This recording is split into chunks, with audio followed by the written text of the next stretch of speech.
Good evening, everyone.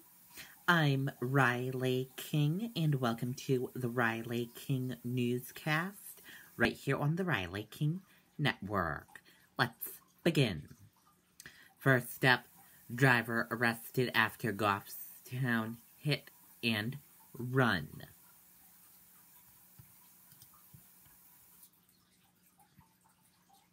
A Manchester man is accused of dragging another man through a Goffstown parking lot after backing into that person's vehicle.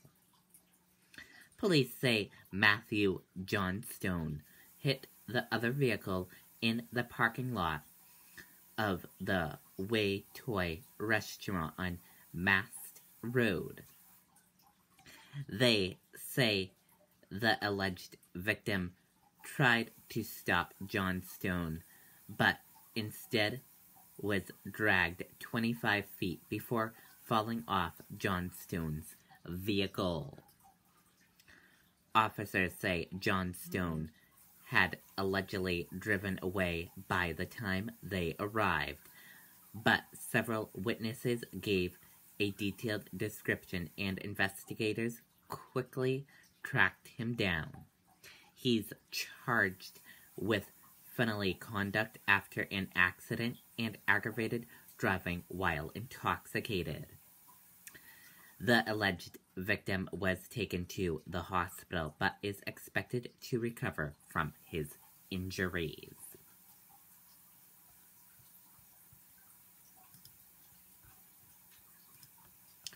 Boston College graduate among victim of standoff at Veteran Center.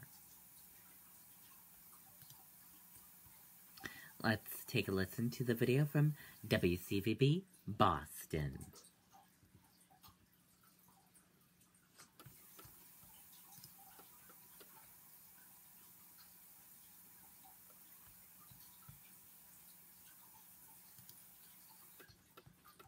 And it looks like we're having a little technical difficulties with that video.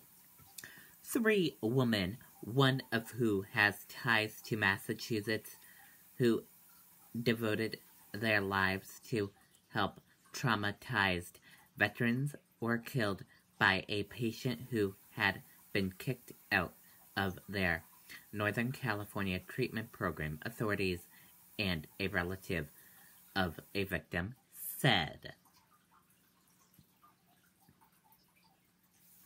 A day-long siege at the Pathway home ended Friday evening with the discovery of 4 bodies, including the gunman. He was identified as Albert Wrong, 36, a former Army rifleman who served a year in Afghanistan in 2011 to 2012.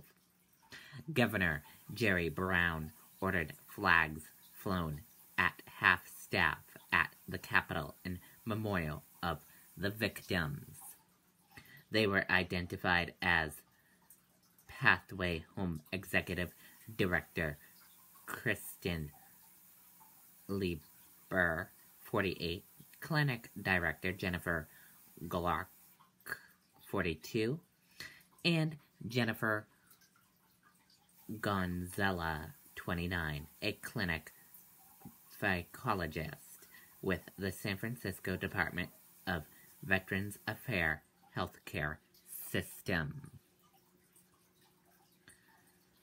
Lieber was a graduate of the Boston College School of Social Work, and according to her LinkedIn page, she worked for several years in Massachusetts. A spokesman for Boston College. The prayers for the entire BC community are with the Lieber family in wake of this senseless tragedy. She attended Oliver Ames High School in Easton in 1987. Her basketball coach said she was a great kid with the funniest sense of humor. Libby received her undergraduate degree at the University of New Hampshire in 1991. The university said in a statement Saturday that it is devastated by the news and that thoughts and prayers of the Wildcat community are with her family and friends. Monier Turner, a close friend to Libby, was looking forward to a girls' weekend when she heard the stunning news. Her husband, Tom Turner, who lives in Dedham, said Libby was part of every significant event the Turners had. The 48-year-old from Easton, Massachusetts, with a generous, funny, and Amish and friends, most of whom referred to her affectively as Libby, Turner said. Investigators were still trying to determine when and why Wong killed 2 executives and a psychologist at the Pathway Home, a nonprofit post-traumatic stress disorder program at the Veterans Home of California, Yountville, in Napa Valley Wine Country region.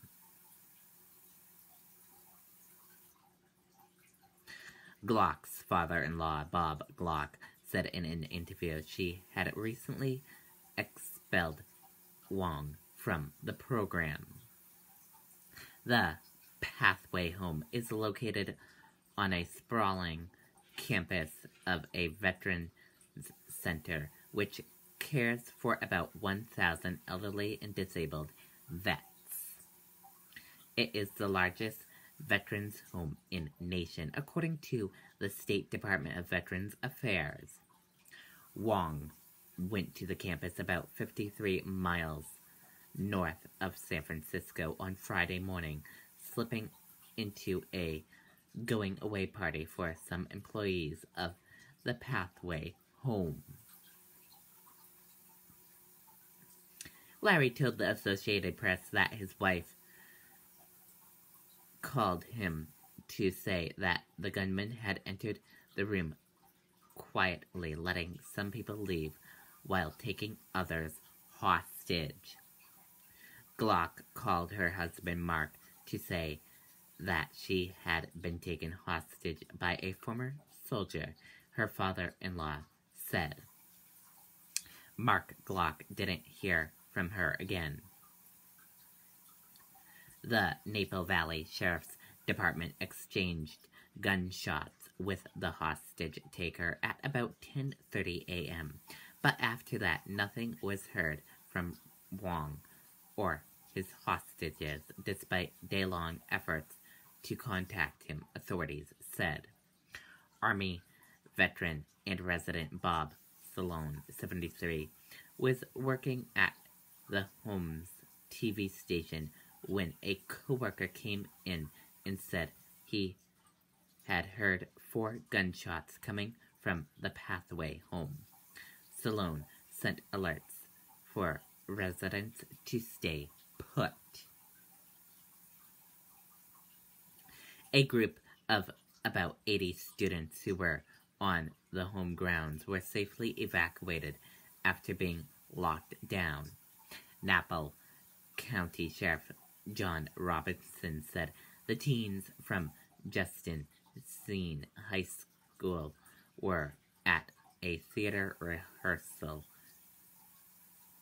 rehearsing a play.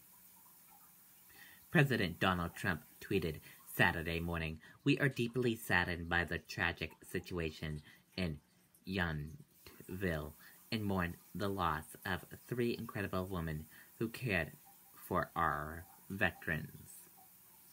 The bodies of Wong and the woman were found at about 6 p.m., while authorities had the building under siege for about 8 hours. They didn't enter it. Wong's rental car was later found nearby.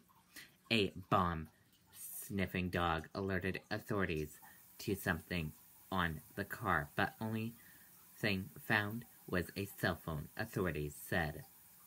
Yetta Bennett, a wounded care supply worker who supplies the Veterans Center, was turned back when she tried to deliver what she called urgently needed medical supplies for 2 patients inside. Of all the medical institution has worked with, this is the most lacked calm since place, she said. Earlier this week, when she last visited, she asked a doctor, "What's your magic here?" And then 48 hours later, this happens, Bennett said.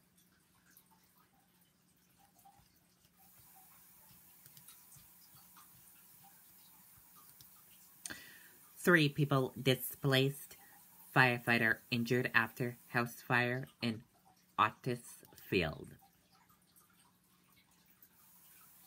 The Otis Field Fire Department responded to a wreckage fire on Big Hill Road Saturday morning, officials said. According to officials, the fire began just before 7:30 p.m. Friday and began burning again just before 6 a.m. Investigators said the cause of the fire is still undetermined, but it started in a barn/garage area and quickly spread to the rest of the home. On Saturday, the home was determined to be a total loss, officials said. A representative of the Ottsfield Fire Department said 3 family members were able to escape the fire without injury. A firefighter was transported to the hospital after a fall. Officials said that firefighter was treated and has since been released.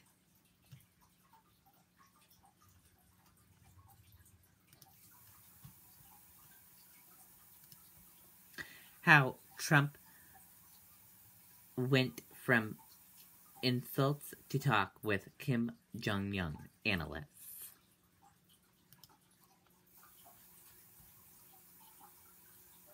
Let's take a listen to the video from ABC News.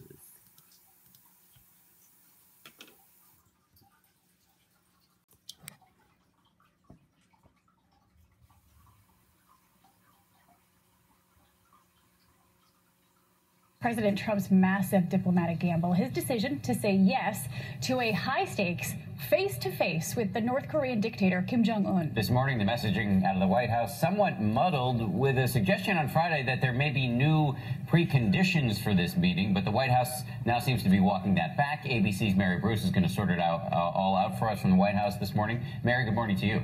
Good morning, Dan. Yes, some mixed messages coming from this White House this morning. President Trump shocked Washington and the world by agreeing to sit down with North Korea, but then the White House seemed to move the goalposts, suggesting this may not be such a done deal after all.